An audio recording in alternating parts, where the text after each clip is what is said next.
আজ শেয়ার করব দুর্দান্ত স্বাদের পালং শাকের রেসিপি।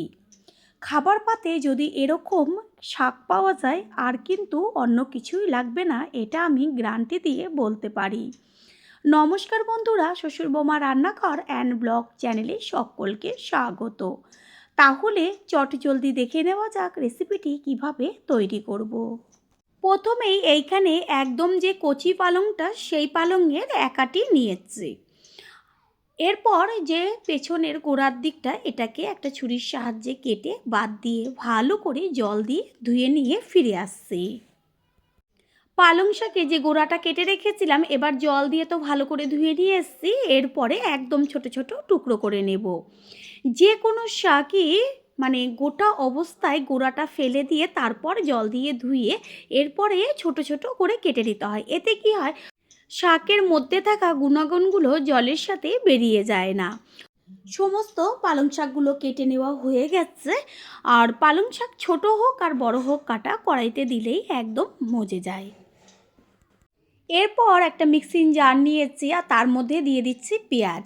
এইখানে আমি একটা বড় সাইজের পেঁয়াজ কুচিয়ে নিয়েছি। আর দেব বেশ কয়েক কোয়া রসুন। শাকের পরিমাণ অনুযায়ী রসুনটা কম বেশি দিতে হবে। দেব ঝাল লঙ্কার গুঁড়ো। এইখানে আপনারা কাঁচা লঙ্কা বা শুকনো লঙ্কা গোটাও ব্যবহার করতে পারেন। একসাথে এটাকে পেস্ট করে নিয়ে ফিরে আসছি। মশলা করে নেওয়া হয়ে গেল আর কালারটা দেখা যাচ্ছে কত সুন্দর এসছে। এবার গ্যাসের ওভেনে কড়াই বসিয়ে কড়াইটা গরম করে নেব।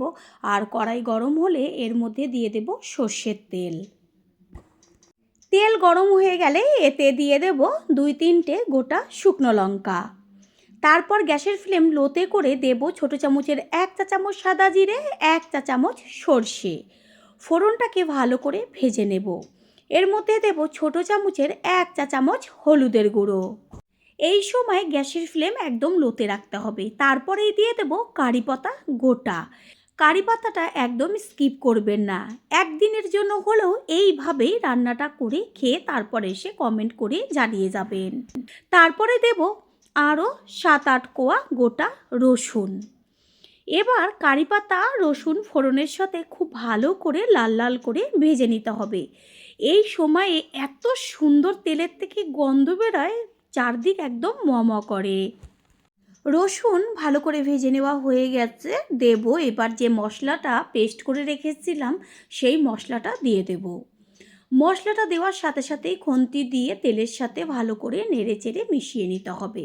গ্যাসের ফ্লেম লোতে রেখে মশলাটা ভালো করে কষাতে হবে। যেহেতু পেঁয়াজ দেওয়া আছে, সেই কারণে দিয়েছি স্বাদ অনুযায়ী লবণ। আর কিন্তু কোনো রকম মশলা আমি আর ব্যবহার করব না। এই এতটুকু মশলা দিয়েই দুর্দান্ত একটা রেসিপি তৈরি হয়ে যাবে। ঠিক এইভাবেই মশলাটাকে কষিয়ে নেব।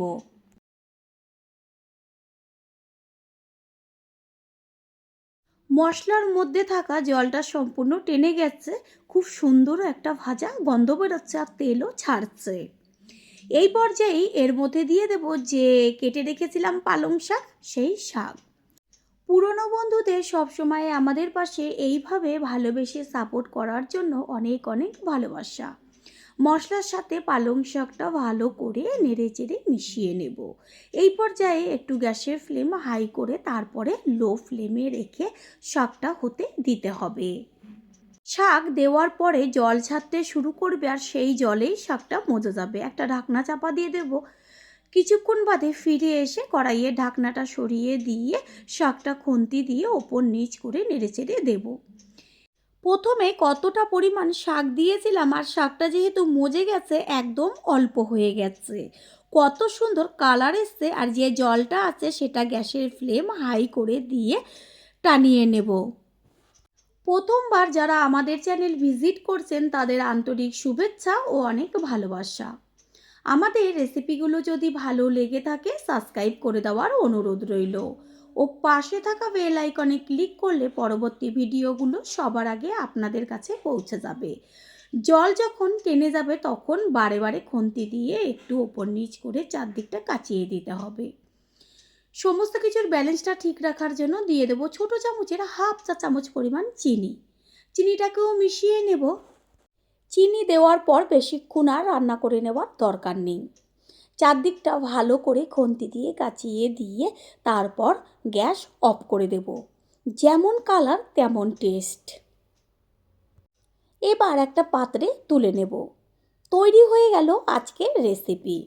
আশা করি রেসিপিটি ভালো লাগলো। আর যদি ভালো লেগে থাকে একটা লাইক, কমেন্ট, পারলে একটা শেয়ার করে অবশ্যই জানাবেন। আপনাদের দেওয়া একটা লাইক ও লাইকের পাশে থাকা হাইপ চিহ্নটা আর শেয়ার আমাদের কাছে অনেক অনেক গুরুত্বপূর্ণ।